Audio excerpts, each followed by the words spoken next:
For more than 1,000 years, Constantinople stood like a jewel between two continents. It was a city of golden domes, mighty walls, and endless markets, where spices from the east met silver from the west. The emperors of Byzantium called it the New Rome, and for generations it had been the center of a Christian empire. Its walls had defied countless armies. Persians, Arabs, Bulgars, and even Crusaders had tested them, but none had managed to bring the city fully to its knees. Yet by the middle of the 15th century, the once mighty empire had withered to little more than the city itself and a few scattered territories. Constantinople was a glittering island of faith, memory, and pride surrounded by the rising tide of the Ottoman Empire. Across the straits, a young sultan named Mehmed II looked toward the city with unshakable determination. He was not yet 22, but he carried the ambition of Alexander and Caesar in his veins. For him, Constantinople was not only a fortress to conquer, it was destiny. Mehmed II, later known as the Conqueror, was no ordinary ruler. He had been trained from childhood to lead armies, to study strategy, and to command men far older than himself. Legends say that he pored over maps of the city, memorizing the strength of its walls and the weaknesses of its defenders. Constantinople, in his eyes, was more than a capital. It was the key to empire, the bridge that would unite his dominions in Asia and Europe. To seize it would mean not only military glory but also a spiritual triumph, for the prophet himself had once foretold that a great city of the Romans would fall to a blessed army. Mehmed believed that prophecy would be fulfilled through him. And so, with patience and cunning, he prepared. Engineers were summoned from across the land, cannon foundries roared to life, and ships were built in numbers never seen before. His greatest weapon would be a monstrous cannon forged by the Hungarian master Orban, so massive it required hundreds of oxen to move. It could hurl a stone ball weighing half a ton straight through stone. With such tools, Mehmed was convinced the walls of Constantinople would finally.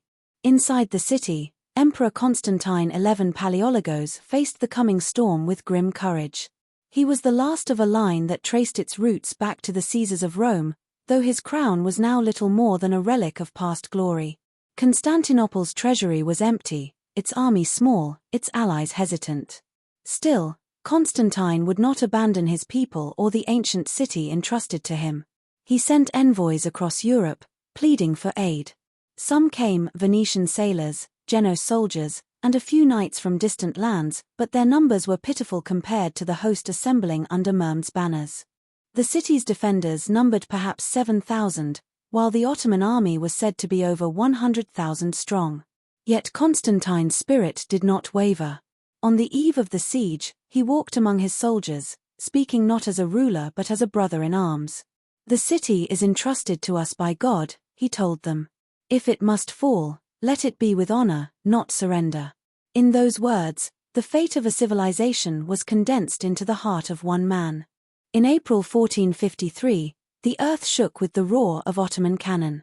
Day after day, stone balls slammed into the walls, shaking towers, shattering battlements, and filling the air with dust and smoke. Yet the defenders rushed to repair what was broken, fighting exhaustion and despair with sheer will. The city's massive Theodosian walls, triple layers of stone and moat, had stood for 1,000 years, and they still resisted even the thunder of Mehmed's guns. Naval battles raged in the waters as Byzantine galleys, aided by their Italian allies, fought desperately to block the Ottoman fleet.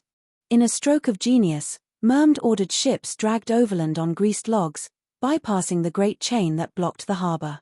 When the defenders awoke to see enemy ships in the Golden Horn, their hearts sank. Each day was a contest of endurance. Arrows darkened the sky, catapults hurled fire, and prayers echoed in churches where people clung to hope. Inside Hagia Sophia, that vast cathedral of marble and mosaics, the faithful gathered to beg for deliverance, even as the sound of cannon fire shook the earth beneath them. 50 days the siege endured, until dawn broke on May 29, 1453. The final assault had come. Drums thundered, trumpets blared, and waves of Ottoman soldiers surged toward the shattered breaches in the walls. The defenders fought like lions, Greeks, Italians, and mercenaries side by side, wielding swords, spears, and crossbows against overwhelming numbers. Emperor Constantine himself donned his armor, his crimson cloak fluttering in the smoke, and charged into the fray. He fought not as a king but as a soldier, refusing to abandon his post. Witnesses later said they saw him disappear into the melee, his sword flashing until the moment he was lost among the fallen. As the walls were overrun and banners bearing the crescent moon rose above the towers, the city's thousand-year defense finally collapsed.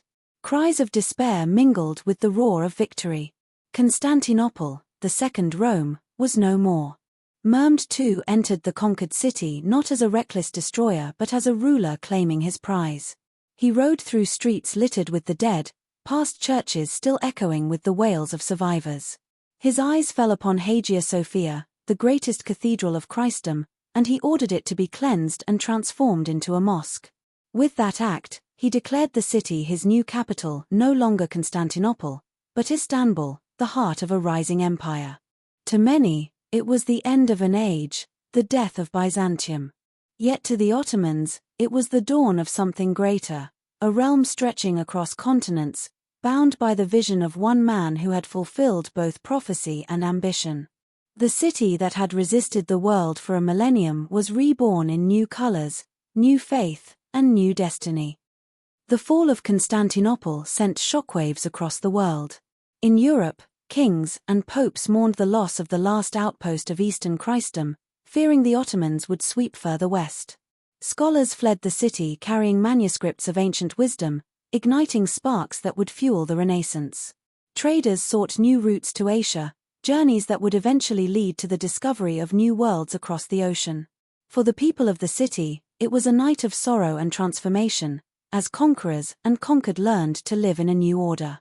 Yet the memory of that final stand, of Constantine's last charge and the walls that thundered under cannon fire, endures to this day.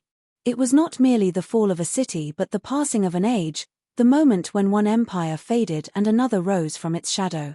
And so, when we speak of Constantinople at night, it is not only stone and blood we remember, it is the echo of civilizations turning, the reminder that even the greatest walls cannot halt the tide of history.